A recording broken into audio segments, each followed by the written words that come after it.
principais consequências do abuso sexual da criança, né, na vida dessas mulheres adultas. E uma das consequências é o medo, né?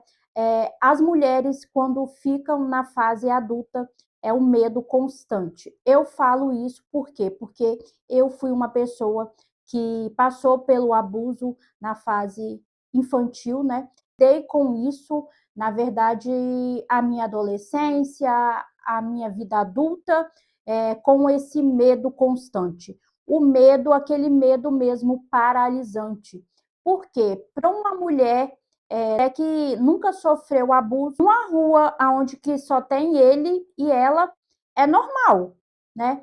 Para uma mulher que sofreu abuso, isso não é normal. Você andar em um Uber com um homem sozinho para uma mulher que passou por abuso, isso também não é normal. Cheguei ao ponto de faltar a minha voz em um trajeto de menos de 5 minutos da minha casa e eu não sabia o porquê estava acontecendo aquilo. Foi até eu começar o meu processo de autoconhecimento, eu começar a psicanálise, eu começar a fazer a terapia, que eu comecei a entender que os meus medos, devido ao meu trauma, ainda estava presente na minha vida adulta. E fora o medo também de você dar sequência à sua vida, de você fazer as coisas que faz sentido para você. Muitas mulheres estão paralisadas na sua vida profissional, muitas mulheres estão, muitas vezes, têm medo de prosseguir, medo de fazer qualquer coisa, e muitas vezes isso está condicionada lá ao seu trauma do abuso que ela sofreu na infância. Então, eu acho assim que o primeiro pilar é o medo constante, até mesmo o medo inconscientemente dela se ferir de novo e o medo de ferir os seus, principalmente os seus filhos, que essas mulheres têm muito medo, medo de deixar o seu filho dormir na casa de alguém, esse medo constante dela de estar ferindo as pessoas que ela mais ama. E vamos para o nosso segundo, que é se sentir sozinho. Na verdade, é uma das consequências também o se sentir sozinho, por quê? Porque essa criança foi exposta, né? Ela não podia, não tinha ninguém, principalmente esses agressores, esses violentadores, eles são ou pessoa de próxima, ou amigo, ou muitas vezes familiares, ou no meu caso, que foi o meu pai, pessoas de perto, pessoas que deveriam proteger, e essas crianças se sentem totalmente desprotegidas e sozinhas.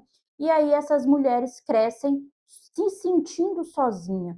E não é de figura de estar com pessoas em casa. Essa solidão, muitas vezes, é uma solidão na alma, que mesmo elas estando rodeadas de pessoas, mesmo assim elas se sentem sozinhas. E muitas vezes elas não sabem o porquê se sentem sozinhas, porque eu já estive também nesse lugar de me sentir sozinha e não saber o porquê eu estava me sentindo sozinha.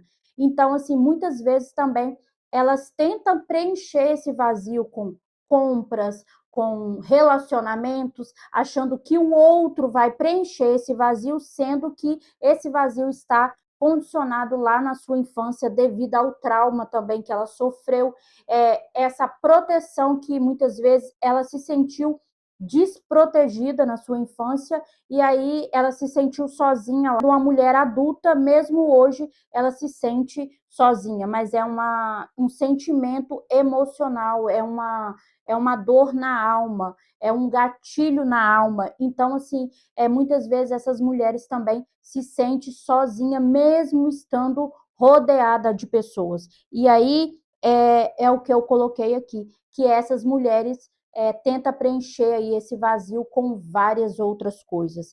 E para finalizar, não se sentir amada. Essas mulheres também não se sentem amadas. Como elas se sentem sozinhas, elas também muitas vezes não se sentem amada. E aí, muitas vezes, a gente vê muitas mulheres que doam-se muito para o outro e esquece totalmente delas. Elas tem muito tempo para fazer as coisas para as outras pessoas e não tem tempo para fazer para elas. Eu vivi assim muitos anos, eu sou uma pessoa que gosta muito de ajudar, mas aí eu não tinha limite para ajudar. E esse limite é muitas vezes de arrancar o que você não tem para dar para o outro. E muitas vezes você chega assim, porque está escrito na Bíblia, você tem que amar o outro, mas primeiro você tem que amar você. E aí, como que você tem capacidade de amar tanto o outro e automaticamente esquecer de você? Elas não se sentem amadas, elas não se sentiram amadas, elas se sentiram lixo, elas se sentiram descartáveis, elas não conseguem se amar, então elas não conseguem olhar para ela. Então é mais fácil olhar para o outro. Por quê? Porque muitas vezes elas não se enxergam, elas não sabem se cuidar, elas não sabem olhar para elas. Por quê? Porque eu já estive nesse lugar de não conseguir olhar para mim, de não ver o que eu gostava de fazer, de doar muito para o outro e automaticamente esquecer de mim. E não consegue cuidar da sua saúde, ela não consegue fazer um exercício físico, ela doa o tempo todo para o outro e ela não doa nada para ela. Por quê? Porque ela não se sente amada. Então, assim, essas mulheres precisam muito de buscar o autoconhecimento e buscar a entender quem elas em Deus e principalmente olhar para esse trauma, porque muitas vezes eu vejo também que há um preconceito. Não precisa de falar, e muitas vezes a gente cresce ouvindo também que não precisa de falar sobre esse trauma, mas ele está sim vivo na nossa alma, no nosso corpo, porque eles não têm que aconteceu quando você era pequena, quando você era adolescente, para ele está acontecendo ali agora, quando você muitas vezes não se sente amada, quando você se sente com medo, quando você se sente rejeitada. E é nítido ver que muitas vezes essas mulheres se sentem assim. Eu espero que, do fundo do meu coração, que esse vídeo tenha te trazido um pouquinho de clareza. Se você gostou desse vídeo, já se inscreva aqui no canal, me acompanhe também lá no meu Instagram, que está passando, vai estar logo aqui abaixo, tá bom? E fique aí que vai ter muito conteúdo ajudar a vencer esse trauma e a reconstruir, mesmo que seja em cacos, né? Porque a gente vai reconstruir a sua identidade e a ressignificar a sua história, porque muitas vezes você acha que não tem sentido a sua vida, mas ela tem sim, e eu posso te provar, porque eu sou uma nova pessoa depois de começar o meu processo de autoconhecimento, depois de entender e dar um novo sentido para a minha história.